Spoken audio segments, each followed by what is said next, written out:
você teve uma participação importante nessa semana que passou. Lembrando que se eu estiver errado, você me corrija. Há mais ou menos umas 2 semanas o Vasco divulgou a lista de sócios aptos a voltarem com pouco mais de 5 mil associados. E até sexta-feira agora encerrava o processo de impugnações, né? Quem tivesse uma queixa com a lista de sócios entregasse. Eu vi que o Roberto Monteiro protocolou uma da discussão dos anistiados ainda da outra eleição, que compõe mais de 400 nomes, e ele fez esse pedido de impugnação, aí agora o comitê lá, né? Eu esqueci até o nome correto que se dá. Recursal. Obrigado. A Junta Recursal, que tem o Otto de Carvalho e outras pessoas para... É o Otto e são os 3 membros do Conselho Fiscal, né? Para discutir e aceitar ou não as impugnações. Você também protocolou, acho que o pedido de mais de 200, não foi? 233. 233. Eu acertei o 2 e o 3, faltou um número no meio ali. 233, eu vi o Strozenberg também, eu não lembro o número exato, teve um grupo que apoiou até o Salgado na eleição passada, reclamou de mais ou menos 93 nomes. Enfim, o número pouco importa aqui, a questão é que seja os 400, que foi o número maior do Monteiro, ou os 90 desse grupo, que eu peço desculpa. É tanto grupo no Vasco que é difícil gravar o nome de todos os grupos. Se puder lembrar, quiser falar, eu te agradeço até. Confraria, obrigado. Confraria.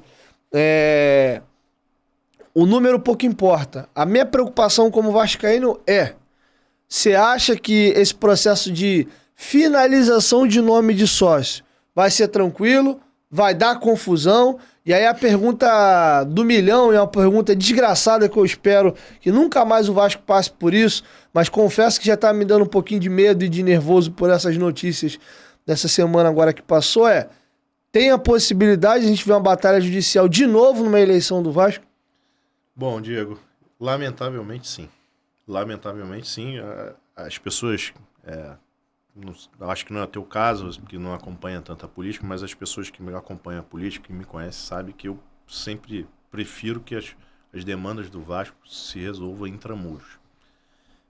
Como eu falei, a gente pode se digladiar lá dentro, tampar na porrada, o que for, mas a gente tinha que resolver as questões dentro do Vasco.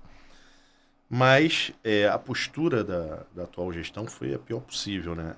Não divulga nenhum dado de sócio há cerca de 8 meses, o que já fere qualquer princípio mínimo de transparência. Nem mesmo aquela lista com os nomes abreviados ela deixou de publicar. Isso dificultou muito o processo de fiscalização. A gente seguindo, inclusive, essa convicção nossa de tentar resolver administrativamente, protocolamos um pedido na secretaria. Eu, o Euriquinho, o Pedro, o Cassiano e outros grupos de oposição fomos ignorados solenemente. O clube sequer voltou a publicar. E aí a gente teve que, lamentavelmente, fazer essa medida judicial para ter acesso, que é o básico. O candidato que não tem acesso à lista de votantes, que não pode fiscalizar o colégio eleitoral, fica inviabilizado. Acho que é um direito, inclusive, não só do candidato, é de todo o associado como, em si, de poder fiscalizar. Não, realmente está certo o número, não está certo. E é importante dizer, Diego, quando a gente faz impugnações, aquela impugnação ela não é direcionada contra o Diego, contra o Leonardo.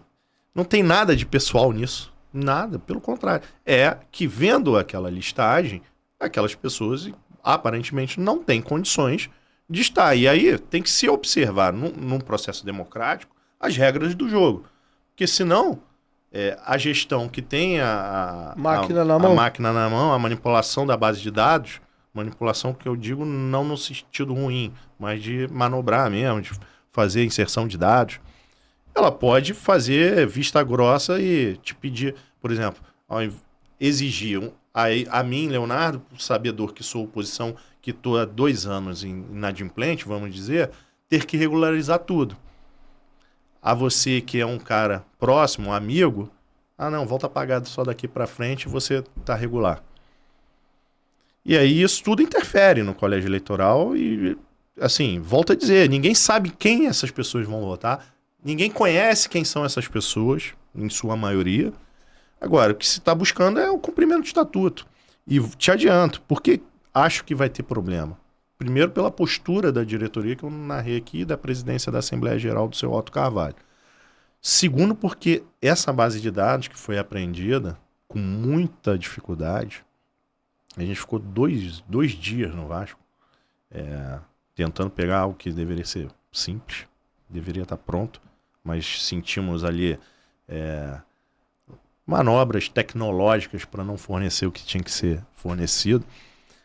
A base que a gente aprendeu é muito confusa, muito contraditória e vou te dizer, essa talvez seja uma das piores listas de sócios das eleições do Vasco.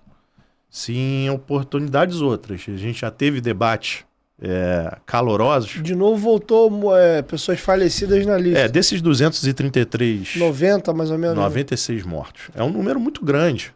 Muito grande. A gente teve uma eleição em 2020. Natural que você, em 3 anos, as pessoas morram, não comuniquem. Isso é natural. Eu não vou fazer aqui palanque sobre isso. Agora, 96? É muita coisa. Para quem tá querendo apontar uma eleição online... Tu não acha que pode... É porque eu vi, assim, de novo, eu li sobre, né? Houve um apontamento, diz que poderia haver problema no cruzamento de dados, porque a SAF exigiu que fosse desmembrado o sócio-torcedor do... De novo, se estiver falando uma besteira, me corrige, por favor. Sócio-torcedor do estatutário, e talvez nesse cruzamento de dados pode ter ocorrido problema. Tu acredita nisso? Tu acha que isso é falácia? Cara, eu poderia até acreditar, mas acho que... A má vontade te faz pensar que é outra coisa. Na verdade não é nem má vontade. A questão é a seguinte, eu poderia até acreditar, pressupondo a boa-fé das pessoas, zero problema em relação a isso. Mas o que me chama a atenção é que, no mínimo, temerário e irresponsável fazer uma migração de sistema à véspera da eleição. A SAF está pedindo... A SAF está há 1 ano. Uhum. Não foi ontem. Ele tem que ter noção disso. Ao longo desse 1 ano, isso invariavelmente estaria na pauta. Estaria na pauta. Não foi programado, por quê? Porque o Vasco da noite pro dia virou, estamos migrando sistemas. Sem dar nenhum comunicado antes. Sem fazer qualquer tipo de ação preventiva em relação ao associado. Da noite pro dia, na véspera do processo eleitoral, cara, se segurou até agora, segura até agosto. Pô, fazer em junho? Não pode fazer em agosto? Por quê? Fazia em agosto, esperava fechar a lista de sócio-votante. Salvo engano, eles fizeram isso em 14 de junho. É recente até. 14 de junho. A lista se consolida na segunda quinzena de agosto. Não podia esperar? Ô SAF, olha só, tudo bem, vocês estão exigindo. Partindo do pressuposto que está sendo verdadeira a alegação. Vocês estão exigindo isso realmente.